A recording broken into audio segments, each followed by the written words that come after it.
Viewers, आज का topic जो आपको एक्सप्लेन करने जा रहा हूँ उस टॉपिक से रिलेटेड काफ़ी कुछ इन्फॉर्मेशन मैंने पिछले अपने लेक्चर या पिछली क्लासेस में आप तक पहुँचाई है।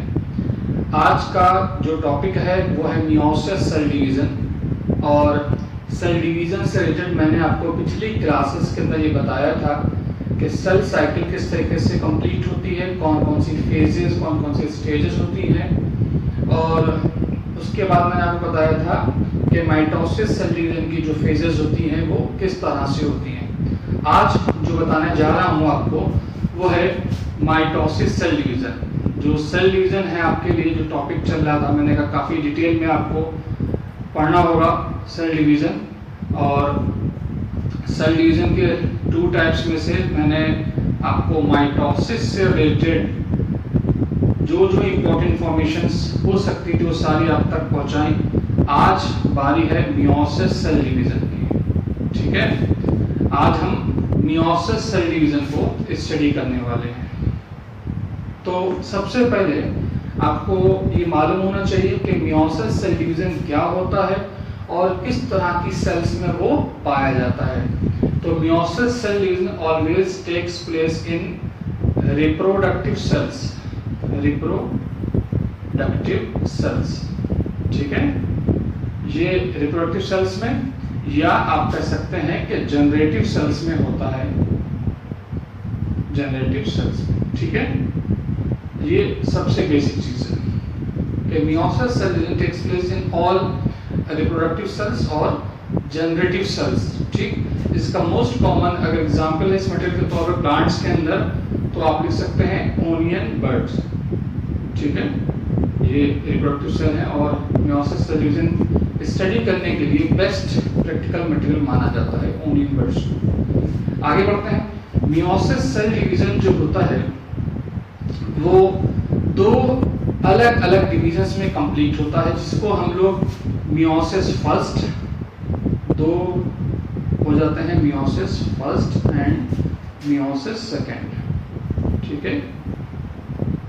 मियोसिस सेकेंड, मियोसिस फर्स्ट को हम लोग हेटेरोटिपिक डिवीजन भी कहते हैं, HETEROTYPIC, हेटेरोटिपिक डिवीजन, ठीक है। On the other hand, meiosis second is also known as homotypic division, HOMOTYPIC, typic division, ठीक है। या आप इसको कह सकते हैं equational division, EQUATIONAL, equational division. तो मियोसिस फर्स्ट और मियोसिस सेकेंड में जो मियोसिस कंप्लीट होती है, तो उसके लिए सबसे पहले अब आपको डिटेल में इसके बारे में पढ़ने की जरूरत नहीं पड़ेगी। जिस तरीके से मैं आपको बताऊंगा, अगर आप उस तरीके से मियोसिस सेल डिवीजन का अगर चार्ट बना के एक ग्राफिकल रिप्रेजेंटेशन थ्रू इसको याद कर सकते हैं तो ये आपके लिए बहुत इजी हो जाएगा। वरना थ्योरेटिकल अगर पॉइंट ऑफ व्यू देखें तो बहुत ज़्यादा थ्योरी अलग अलग बुक्स में अलग अलग राइटर्स ने इसके बारे में लिख रखी है ऑलरेडी। तो मैं यहाँ पर ये कोशिश करता हूँ कि जो बहुत ज़्यादा थ्योरेटिकल पोर्शन है उसके बजाय आपको बहुत शॉर्ट में ग्राफिकल रिप्रेजेंटेशन के थ्रू चीज़ें या सारी इंफॉर्मेशन आप तक पहुँचाई जाए, जैसे कि मैं अब तक पिछली क्लासेस में करता आया हूँ। तो बहुत थोड़ा थोड़ा सा पढ़ाऊंगा आपको, लेकिन क्लियर होना चाहिए फंडामेंटल्स सारे आपके, ठीक है। मियोसिस सेल डिवीजन को दो अलग अलग डिवीजन्स में बांटा गया है, meiosis first and meiosis second. Meiosis first जो है वो हेटेरोटिपिक डिवीजन भी कहलाता है और मियोसिस सेकेंड जो है वो होमोटिपिक डिवीजन कहलाता है। अब मियोसिस फर्स्ट मैंने आपको पहले बताया था, कोई भी डिवीजन हो तो उसके अंदर आप याद रखिएगा जो फेजेस हैं ये सभी होंगी, जैसे इंटरफेज है, ठीक है। और दूसरी क्या बताई थी आपको, कैरियोकाइनेसिस है, कैरियोकाइनेसिस है, ठीक है, ये भी कंपलसरी है, और साइटोकाइनेसिस है, ठीक है। तो कैरियोकाइनेसिस से पहले जो इंटरफेज होते हैं उसमें डीएनए यानी न्यूक्लिक एसिड की सिंथेसिस होती है, ठीक है। जब डीएनए की सिंथेसिस होगी, चाहे वो कोई सा भी सेल डिवीजन हो, मैंने आपको बताया था कि उसके अंदर सिंथेसिस ऑफ न्यूक्लिक एसिड पहली सबसे इंपॉर्टेंट स्टेज होती है, या यूं कहा जाए कि सेल की डिवीजन के लिए तैयारी स्टार्ट हो जाती है। उस तैयारी वाले स्टेज को हम लोग इंटरफेज के नाम से जानते हैं, जिसके अंदर आपने अलग अलग, जैसे आपने G1 phase, S phase, G2 phase और M फेज पढ़ी थी, आपको याद होगा शायद। तो वो क्या है, प्रिपरेशन फेज है। सेल डिवीजन के लिए सेल अपने आप को रेडी करती है और तैयार करती है। तो डिवीजन चाहे माइटोसिस हो या मियोसिस हो, उसके अंदर न्यूक्लिक एसिड का फॉर्मेशन या न्यूक्लिक एसिड की सिंथेसिस होगी। दूसरी स्टेज क्या है, कैरियोकाइनेसिस यानी डिवीजन ऑफ न्यूक्लियस होगा। और एट द एंड यानी जब कैरियोकाइनेसिस पूरी कंप्लीट हो जाती है, उसके बाद साइटोकाइनेसिस स्टार्ट होती है, यानी डिवीजन ऑफ साइटोप्लाज्म। ये मैंने आपको बताया है। अगर नहीं आपने देखा पिछले लेक्चर तो जल्दी से मेरे चैनल को सब्सक्राइब करें, और सारे अगर आप लेक्चर्स को सुनेंगे, एंड तक देखेंगे, तो बहुत इंपॉर्टेंट इंफॉर्मेशंस आप तक आहिस्ता आहिस्ता पहुंचती रहेगी। तो ये 3 फेजेस याद रखिएगा, माइंड के अंदर ये सेट करना है, ठीक है आपको, कि इस तरीके से सेल डिवीजन चलता है सारा। अब मैं पहुंचता हूं मियोसिस फर्स्ट के अंदर। मियोसिस फर्स्ट के अंदर आपको इसकी डेफिनेशन तो मालूम होगी और मालूम ही होना चाहिए। अगर नहीं मालूम है तो मैं बोल दूं तो आप नोट कर सकते हैं। The division in which chromosome number remain half to, या कह सकते हैं reduce half in comparison to their parent cell, है ना, is known as meiosis cell division और रिडक्शन डिवीजन। जैसे कि आपने सुना होगा, मियोसिस टर्म जो है वो ग्रीक लैंग्वेज के मियो से लिया गया था। मियो मीन्स होता है रिड्यूस, कम हो जाना, ठीक है। किस चीज की कमी है, reduce in the number of chromosome, यानी अगर एक पेरेंट सेल के अंदर या पेरेंट मदर सेल के अंदर कह दीजिए, मदर सेल के अंदर नंबर ऑफ क्रोमोसोम 14 था, तो मियोसिस के बाद बनने वाले जितने भी उसकी न्यू डॉटर सेल्स होंगी, उन सभी में नंबर ऑफ क्रोमोसोम हाफ यानी 7 हो जाना चाहिए, ठीक है। तो इस तरीके से अगर किसी भी सेल डिवीजन के कंप्लीट होने के बाद, मियोसिस सेल डिवीजन के बाद डॉटर सेल जो बनेंगी, उनमें क्रोमोसोम का नंबर वो पेरेंट्स सेल्स की कंपैरिजन में हाफ रहता है। इसलिए मियोसिस के बाद बनने वाली जितनी भी डॉटर सेल्स होती हैं, उनके आगे स्मॉल n बना दिया जाता है। स्मॉल n का मतलब है हैप्लॉइड इन नंबर, ठीक है, half in number. Haploid cells बोले, ये कह लीजिएगा कि हैप्लॉइड सेल्स हैं या डॉटर हैप्लॉइड सेल्स हैं, तो वो मियोसिस के बाद ही प्रोड्यूस होती है। जनरली जितने भी जो गैमीट्स होते हैं वो इस तरीके के डिवीजन से ही डेवलप होते हैं, ठीक है ना। अब आगे बढ़ते हैं। मियोसिस सेल डिवीजन की डेफिनेशन हो गई। मियोसिस सेल डिवीजन के बारे में मैंने आपको बताया था कि who propose the term, who coined the term, farmer and मुरे नाम के जो बहुत फेमस साइंटिस्ट थे। 1905 में 1905 में उन्होंने ये टर्म कॉइन किया था और इसको डिफाइन भी किया था, ठीक है। तो reduction in the chromosome number, ठीक। तो शॉर्ट में आप कह सकते हैं, अगर कोई आपसे पूछे कि what is the definition of meiosis, तो आप कह दीजिएगा कि reduction in the chromosome number, ठीक है।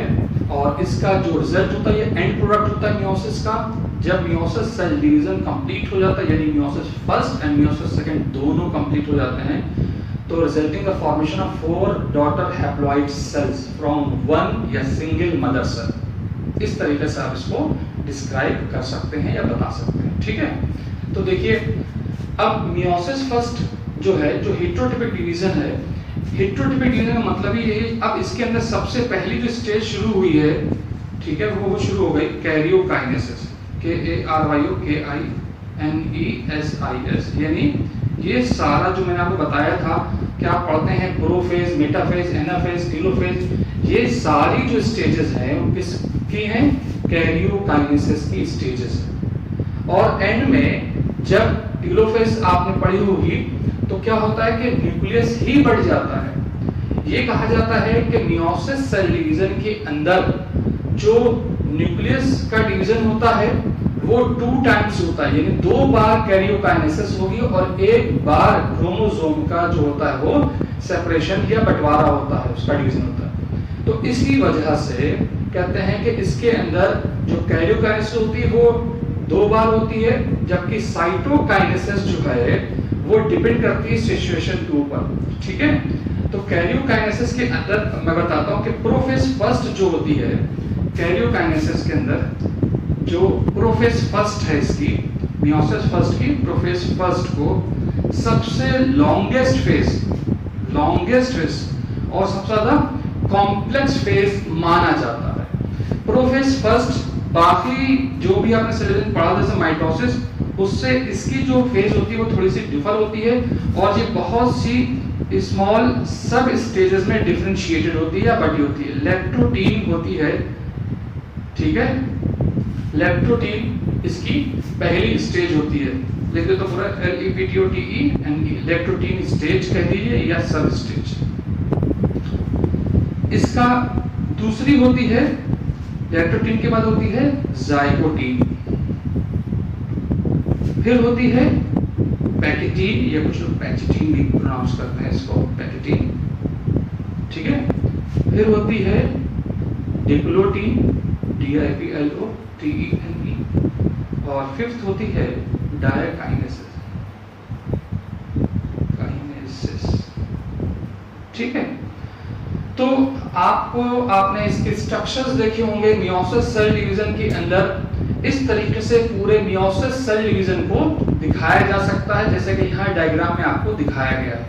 इस डायग्राम के अकॉर्डिंग आप अपने लैंग्वेज बना सकते हैं। मैं आपको एक ग्राफिकल रिप्रेजेंटेशन दिखा रहा हूँ, यहाँ डायग्रामेटिक रिप्रेजेंटेशन जो दिखाया जा रहा है उसके अकॉर्डिंग आप इन सारी अलग अलग प्रोफेज फर्स्ट की सब स्टेजेस को डिस्क्राइब कर सकते हैं। उनके कैरेक्टरिस्टिक जो है आप चाहे पॉइंट्स में लिख लें या एक पैराग्राफ या पैसेज की फॉर्म में भी लिख सकते हैं। तो जैसे कि यहाँ दिखाया गया है कि जब मियोसिस स्टार्ट होती है और मियोसिस फर्स्ट के अंदर प्रोफेज फर्स्ट होती है, उसकी अर्ली स्टेज क्या होती है और किस तरीके से वो एंड में या लास्ट स्टेज जो लेटर स्टेज होती है प्रोफेज फर्स्ट की, उसके अंदर फिर ये बाद में सब स्टेजेस में डिफरेंशिएटेड हो जाती है, ठीक। तो इसको यानी लेप्टोटीन स्टेज को जो है कैसे डिस्क्राइब करते हैं कि how will you identify leptotene stage. अगर आप देखेंगे यहाँ डायग्राम में होता क्या है कि इसके अंदर मान लीजिए न्यूक्लियस के अंदर मैंने आपसे कहा कि बंटवारा शुरू हुआ था कि कुछ एनिमल सेल्स और प्लांट सेल्स के अंदर जितना भी इसका न्यूक्लियर मटेरियल है वो टुवर्ड्स जो है, जैसे मान लीजिए नॉर्मली क्या होता है सेंटर में होता है न्यूक्लियस या न्यूक्लियोप्लाज्म या न्यूक्लियोलस, ठीक है, सारे क्रोमोसोम वगैरह यहाँ होते हैं। लेकिन क्या होता है लेप्टोटीन के अंदर कि ये सारे जितने भी क्रोमोसोम्स हैं ये कहां पहुंच जाते हैं, close to the nuclear membrane, यानी ये सेंटर से मूव कर जाएंगे और न्यूक्लियर मेम्ब्रेन के क्लोज पहुंच जाएंगे। इस तरीके से मान लीजिए तो ये मटेरियल कहां पहुंच गया, close to the nuclear membrane, ठीक है। इस कॉम्प्लेक्स स्ट्रक्चर को हम लोग कहते हैं कि all the material of nucleus, या कह सकते हैं ऑल द क्रोमोसोमल मटेरियल जो होता है इसको बोलते हैं साइनेजेसिस या बकेट फॉर्मेशन, ठीक है। और आप लिख सकते हैं bucket formation, BAUQET, bucket formation. अगर ये स्ट्रक्चर दिख रहा है आपको कि सारे क्रोमोसोम जो होते हैं वो क्या हो गए, कंडेंस्ड होकर एक साथ सारे जमा होकर कहां पहुंच गए, न्यूक्लियर मेम्ब्रेन के क्लोज पहुंचे हुए दिखाई दे रहे हैं। इट मींस इसमें न्यूक्लियर जो एसिड होते हैं, जो न्यूक्लिक एसिड है उसकी सिंथेसिस वो कंटिन्यू रहेगी, वो उसके अंदर कोई फर्क नहीं आएगा। और इस स्टेज के अंदर पहचान क्या बताया मैंने आपको कि सारा जो न्यूक्लियर मटेरियल है वो न्यूक्लियर मेम्ब्रेन के क्लोज पहुंच जाएगा, ठीक है। और इसके अंदर न्यूक्लियस का साइज इंक्रीज हो जाएगा। जब ये न्यूक्लियस का साइज इंक्रीज होगा तो ये माना जाएगा कि लेप्टोटीन स्टेज ये कंप्लीट हो गई। इसने साइनेजेसिस करा या बकेट फॉर्मेशन करा। साइनेजेसिस या बकेट फॉर्मेशन के लिए क्या कहा जाता है कि when all the chromosomes move towards the nuclear membrane then this stage is referred as bucket formation or synegesis, ठीक है। तो इस तरीके से ये लेप्टोटीन की पहचान हो, ये पहली सब स्टेज कंप्लीट होती है। उसके बाद बढ़ते हैं अगली स्टेज की तरफ, जाइगोटीन स्टेज जो होता है उसके अंदर देखिए, अगर आपने देखा होगा यहाँ डायग्राम में जाइगोटीन स्टेज को देखिए, इसमें क्रोमोसोम्स जो होते हैं वो होमोलोगस क्रोमोसोम जो है वो आपस में पेयरिंग स्टार्ट कर देते हैं। होमोलोगस क्रोमोसोम मतलब क्या होता है, सिमिलर काइंड ऑफ क्रोमोसोम, यानी एक से दिखने वाले क्रोमोसोम। जैसे कि आपको वहां अभी डायग्राम में यहाँ मेंशन करा गया है, उसी तरीके से आप देख सकते हैं कि कहां पर एक से दिखने वाले क्रोमोसोम साथ में आ जाते हैं, तो होमोलोगस क्रोमोसोम्स के अंदर पेयरिंग स्टार्ट हो जाना, ये किसको रिप्रेजेंट करता है? जाइगोटीन को। मतलब पेयरिंग ऑफ, यहाँ मैं लिख भी देता हूं, आप वहां डायग्राम में भी देखिएगा, पेयरिंग ऑफ होमोलोगस क्रोमोसोम, ठीक है, होमोलोगस क्रोमोसोम, ठीक है, होमोलोगस क्रोमोसोम की पेयरिंग स्टार्ट हो गई यहाँ पे देखिए, है ना। तो इस तरीके से ये जो पेयरिंग होती है इसको क्या कहते हैं? सिनेप्सिस फॉर्मेशन कहते हैं। इसको कहते हैं साइनेप्सिस ही पढ़ते हैं आप, यहां पढ़ सकते हैं आप साइनेप्सिस, SYNAPSIS, सिनेप्सिस फॉर्मेशन कहिए, या आप कह सकते हैं पेयरिंग ऑफ होमोलोगस क्रोमोसोम्स। ऐसी कंडीशन में जब ये पेयर बना लेते हैं तो यू नो दैट कि each chromosome is consist of 2 chromatids, यानी हर एक क्रोमोसोम के अंदर देयर आर 2 क्रोमैटिड्स। जब पेयर बन गया तो कितने क्रोमैटिड्स हो जाएंगे? यानी 4 क्रोमैटिड्स अपीयर होते हैं जाइगोटीन स्टेज के ऊपर, या यूं कहा जाए कि जब सिनेप्सिस होती है, यानी सिनेप्सिस का फॉर्मेशन होता है, तो जो क्रोमोसोम होता है वो 4 स्टैंडर्ड क्रोमैटिड्स की फॉर्म में अपीयर होते हैं या दिखाई देते हैं, ठीक है। ये सेकंड स्टेज हो गई। इसको भी देखिए यहाँ डायग्राम में दिखाया गया है कि पेयरिंग ऑफ होमोलोगस क्रोमोसोम किस तरीके से हो रही आप देख सकते हैं, जाइगोटीन स्टेज का डायग्राम ये, ठीक है। तो उसके बाद पेयरिंग जब हो गई, जब आपस में होमोलोगस क्रोमोसोम पेयर बना लेते हैं, और उस पेयरिंग को, इसको एक टर्म दिया जाता है सिनेप्टोनिमल कॉम्प्लेक्स कहा जाता है, या साइनेप्टोनिमल कॉम्प्लेक्स। मैं लिख देता हूं SYNAPTONIMAL,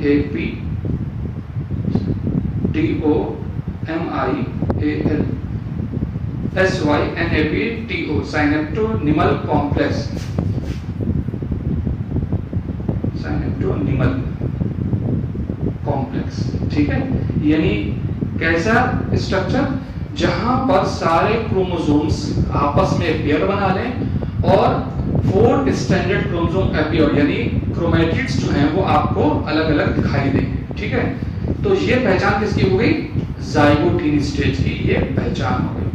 अब आगे बढ़ते हैं और बताते हैं कि पैकेटियन स्टेज का क्या इंपॉर्टेंट कैरेक्टरिस्टिक फीचर होता है। देखिए जब होमोलोगस क्रोमोसोम पेयर बनाते हैं तो इनके क्रोमैटिड्स जो है एक दूसरे को ओवरलैप कर जाते हैं, ठीक है।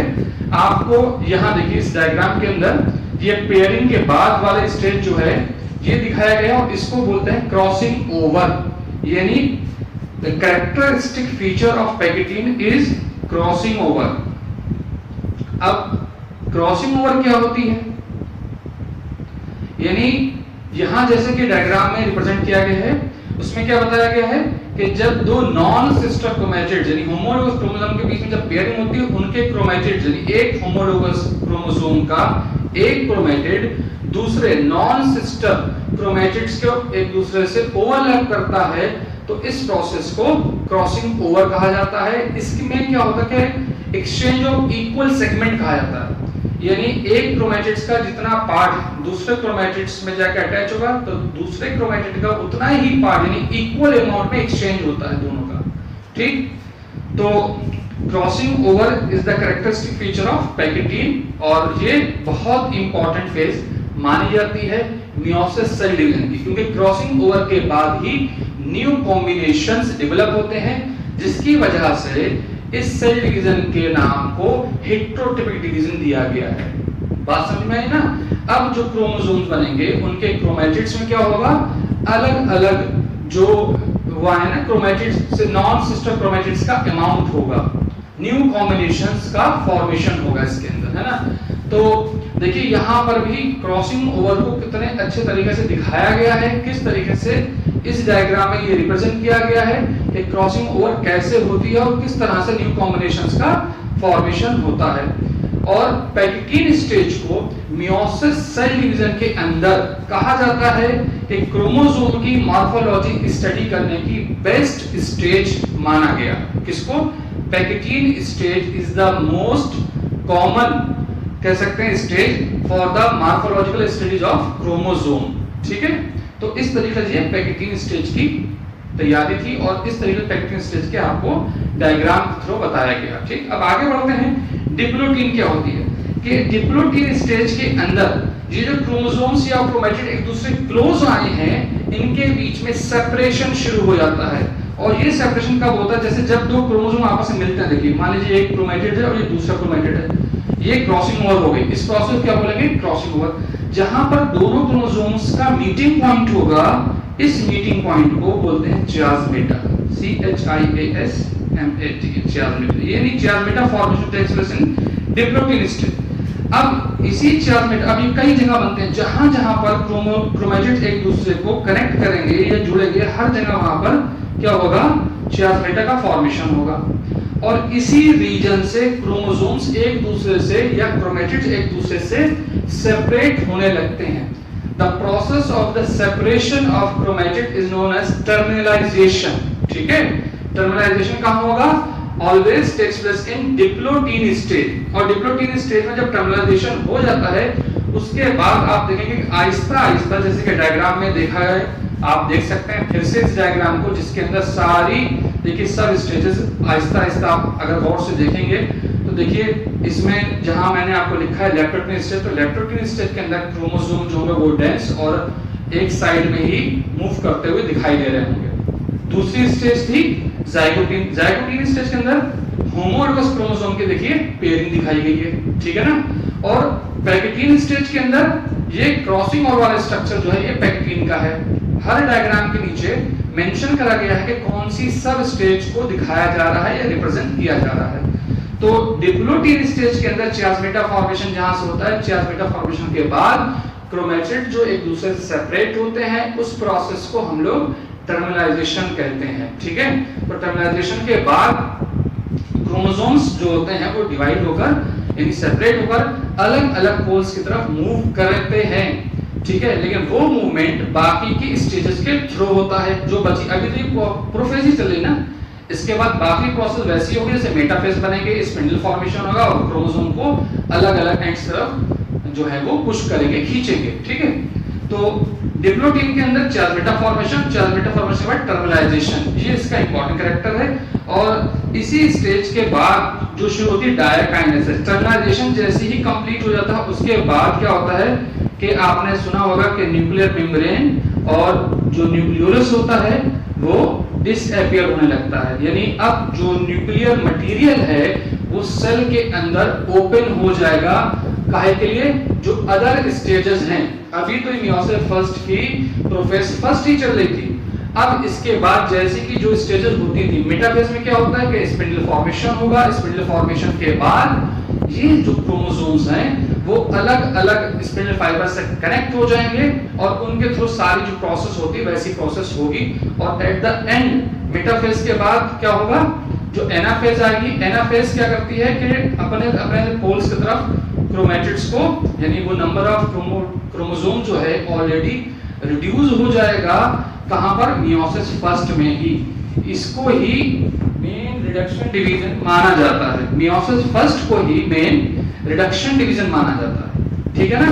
तो प्रोफेज फर्स्ट जब कंप्लीट हो जाएगी पूरी, डायकाइनेसिस हो जाएगा और डायकाइनेसिस के बाद क्या होगा कि न्यूक्लियर मेम्ब्रेन जैसे कि प्रोफेज फर्स्ट कंप्लीट हो गई और आप मालूम है प्रोफेज जब भी कंप्लीट होती है माइटोसिस की हो या मियोसिस की हो, उसके एंड में या लेट प्रोफेज जिसे आप बोलते हैं उसमें क्या होता है कि जो न्यूक्लियर मटेरियल होता है वो ओपन हो जाता है। क्यों? क्योंकि उसके बाहर की न्यूक्लियर मेम्ब्रेन वो डिसअपीयर हो जाती है। जब ये प्रोफेज फर्स्ट कंप्लीट होती है उसके बाद स्टार्ट होती है मेटाफेज फर्स्ट, जैसे कि यहाँ मेंशन किया गया है। मेटाफेज फर्स्ट को भी देख लीजिए। मेटाफेज फर्स्ट वैसे ही लगभग आपको डायग्राम दिख रही होगी जैसे कि माइटोसिस में आपने पढ़ी थी, जी वैसे ही होती है। लेकिन ये क्रोमोसोम्स को आहिस्ता आहिस्ता अपने स्पिंडल फाइबर से वो सेपरेट करना शुरू कर देती है। इक्वेटोरियल लाइन पर सारे क्रोमोसोम्स विद देयर क्रोमैटिड्स वहां पर प्रेजेंट रहते हैं। उसके बाद ये अलग अलग पोल्स की तरफ मूव करते हैं। फिर इसमें एनाफेज स्टार्ट होती है। एनाफेज से क्या होता है कि एक ही सेल के अंदर दोनों जगह पर जो क्रोमोसोम्स हैं वो हाफ हाफ होकर अलग अलग सेल्स में या अलग अलग पोल्स की तरफ पहुंच जाते हैं। और टीलोफेज के एंड में क्या होता है कि जैसे कि आपने माइटोसिस में देखा कि जो मटेरियल सेल के जैसे मान लीजिए अब मेटाफेज भी कंप्लीट हो गई, प्रोफेज हो गई, मेटाफेज हो गई और एनाफेज में। टीलोफेज में क्या होता है, जो भी न्यूक्लियर मटेरियल पहुंचा उसके चारों तरफ फौरन न्यूक्लियर मेम्ब्रेन वो डेवलप हो जाती है, जिससे कि ये होता है कि अब यहाँ पर क्रोमोसोम जो है वो रिड्यूस ऑलरेडी हो चुके हैं, यानी क्रोमोसोम का नंबर यहाँ ही हाफ हो गया। कहां पर, मियोसिस फर्स्ट के कंप्लीट होने पर, इसके एंड तक पहुंचने पर ही नंबर ऑफ क्रोमोसोम वो रिड्यूस होकर हाफ रह जाएगा, ठीक है। और बाकी की जो मियोसिस सेकेंड है वो बिल्कुल माइटोसिस सेल डिवीजन जैसी होती है। इसके अंदर जो स्टेजेस होती हैं वो प्रोफेज सेकेंड, मेटाफेज सेकेंड, फिर एनाफेज सेकेंड और टीलोफेज सेकेंड। जब यहीं पर अब इस कंडीशन के अंदर मियोसिस सेकेंड स्टार्ट हुआ, किस कंडीशन में कि ऑलरेडी इसके अंदर 2 हैप्लॉइड डॉटर न्यूक्लियाई का फॉर्मेशन हो चुका है। अब इसके अंदर अलग कैरियोकाइनेसिस स्टार्ट होगी एक, ठीक है, और यहां अलग स्टार्ट होगी। तो इसी सेल के अंदर इससे भी जो न्यूक्लियस बनेगा वो एक और हैप्लॉइड न्यूक्लियस बन जाता है, और इससे भी एक और हैप्लॉइड न्यूक्लियस बन जाता है। किसके एंड में, यानी जब मियोसिस सेकेंड कंप्लीट होती है तो एक ही सेल के अंदर ऐसी कंडीशन हो सकती है, देखिए कि एक ही सेल के अंदर 4 हैप्लॉइड डॉटर न्यूक्लियाई का फॉर्मेशन हो जाएगा, ठीक है। कैसे हो गया, क्योंकि 2 ऑलरेडी मियोसिस फर्स्ट के अंदर हैप्लॉइड डॉटर न्यूक्लियाई डेवलप हो चुके थे। अब इन हैप्लॉइड जो डॉटर न्यूक्लियाई थे इनमें ही शुरू हुआ था मियोसिस सेकेंड। तो इस न्यूक्लियस से डिवीजन के बाद 2 हिस्से बन गए और 2 हिस्से बन गए। तो जब ये हैप्लॉइड थे तो इनसे भी हैप्लॉइड डॉटर न्यूक्लियाई बन गए। तो रिजल्टिंग जो फॉर्मेशन जो कहा जाता है डॉटर सेल्स का वो कितना होता है, 4 हो जाता है meiosis first and meiosis second के कंप्लीट होने पर। तो इस तरीके से अगर आप मियोसिस फर्स्ट के सिर्फ और सिर्फ इन सब स्टेजेस को पढ़ लेंगे, जैसे कि मैंने आपसे कहा कि एक बार फिर से इस डायग्राम को देख लें और उस डायग्राम को देख के जो आप अपने हिसाब से पॉइंट्स लिखना चाहते हैं तो पॉइंट्स लिख लीजिए, या जैसे मैंने आपको ओरली बताया, डिस्क्राइब करा है, आप उसको अपने सेंटेंसेस में लिख सकते हैं, ठीक है। तो इस तरीके से मियोसिस फर्स्ट जो है उसकी सिर्फ और सिर्फ प्रोफेज फर्स्ट जो होती है वो ही डिफरेंट होती है, बाकी की सारी प्रोसेस अदर सेल डिवीजन के द्वारा ही या वैसे ही परफॉर्म की जाती है, ठीक। और बता दूं आपको एक चीज कि अब बात आती है साइटोकाइनेसिस। तो साइटोकाइनेसिस प्लांट्स के अंदर जो होता है वो सेल प्लेट मेथड के थ्रू होता है, जिसके अंदर जब स्पिंडल फॉर्मेशन यानी मेटाफेज के बाद सेंटर से एक जो है वो सेल वॉल डेवलप होने लगती है। कभी-कभी ऐसा होता है कि पूरा सेल डिवीजन यानी मियोसिस फर्स्ट और मियोसिस सेकेंड के कंप्लीट हो जाने के बाद जब साइटोकाइनेसिस स्टार्ट होती है तो एक साथ 4 डॉटर सेल्स का फॉर्मेशन हो जाता है, ठीक है। कभी-कभी ऐसा भी होता है कि जब मियोसिस फर्स्ट कंप्लीट हुआ तो उसी के बाद सेल प्लेट फॉर्मेशन हो गया। अब यहीं ये 2 हैप्लॉइड दोनों कैसे हो गई, हैप्लॉइड सेल्स बन गए, ठीक है। ये भी पॉसिबल है, ये कंडीशन हो सकती है कि मियोसिस फर्स्ट के कंप्लीट हो जाने के बाद एक बार साइटोकाइनेसिस हो जाए और फिर दूसरी जो साइटोकाइनेसिस है वो मियोसिस सेकंड के बाद हो जाए।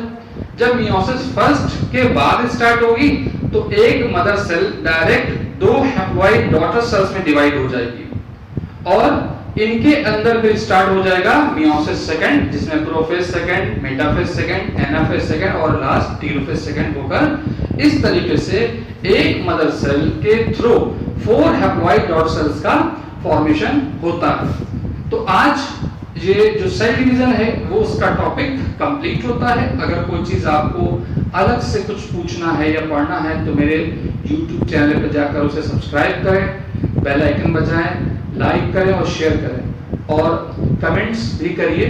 जो आप मुझे बताते हैं मैं उसी हिसाब से डे बाय डे इम्प्रूव करते चला जा रहा हूँ। आज बहुत गर्मी है और आप लोग को अंदाजा हो गया होगा कि काफी मौसम जो है बहुत गर्म है आज। और बस आज का टॉपिक इतना ही। अगले टॉपिक जब आपसे अगली क्लास में मुलाकात होगी तो कुछ और लेक्चर्स के और कुछ और इम्पोर्टेंट इन्फॉर्मेशन आपके साथ शेयर की जाएगी। अपना बहुत ख्याल रखिएगा और अपने पेरेंट्स का, अपनी फैमिली का, अपने दोस्तों का ध्यान रखिएगा। Thank you so much. फिर मुलाकात होगी।